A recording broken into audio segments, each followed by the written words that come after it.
អេលិចត្រូលីតញ៉ាំភេសជ្ជៈកីឡាវីអាក់ទីវបំពេញជាទឹកបានល្អនិងលឿនជាងទឹកធម្មតាអាយយទឹកមួយនេះអាចពូឈីតនិងរេវរស្មីសម្រាប់យោ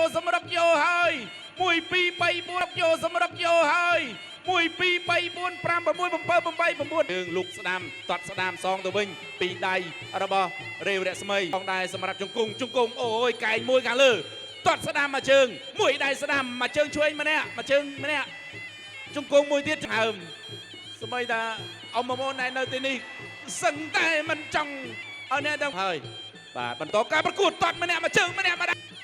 តត់ឆ្វេងស្ដាំម្នាក់មួយដៃមួយជើងថយផុតចាំត្រង់មួយដៃស្ដាំទៀតមួយជើងរបស់រ៉ែវរស្មីបាទរស្មីជាកូនសិស្សរបស់លោកគ្រូរ៉ែវរៈចំណែកបង្គោលភៀវបាទជាកូនសិស្សរបស់គ្រូឈុតសេរីសម្រាប់អ្នកទាំងពីរដើរចូលបាទតតរីខ្ពស់បន្តិចតែជាប់ញឹកញយលោកកញ្ញាកណានឹងអាចពីនៃគេថាតតស្ដាំបាទរស្មីក៏បន្ថែមកណ្ដាប់ដៃសងទៅវិញកណ្ដាប់ដៃរបស់រស្មីកៃបងរបស់រស្មីបោកកៃអីយយបាទដើរចូលបាទព្យាយាមវាយកណ្ដាប់ដៃកៃរបស់កីឡាករបង្គោលក្រហមបីទឹកផ្ដាច់ព្រាត់ហើយរវាងរេវរស្មីនិងអាតហ្វូឈីវីអាក់ទីវជួយអធនាខ្លាំងគុណខ្មែរខ្លាំងចាប់អោកែងខាងលើរបស់រស្មីកែងមួយទៀតរបស់រស្មីអាយ៉ាសម្រាប់កីឡាករទាំងពីរ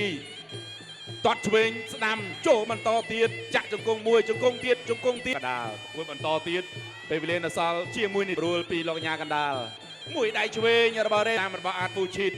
តត់ឆ្វេងរបស់រេវរស្មីដើរចូលបន្តអាយ៉ាបង្គោលខៀវជាបង្គោលក្រហមបន្ទុអមសាទរកីឡាករបង្គោល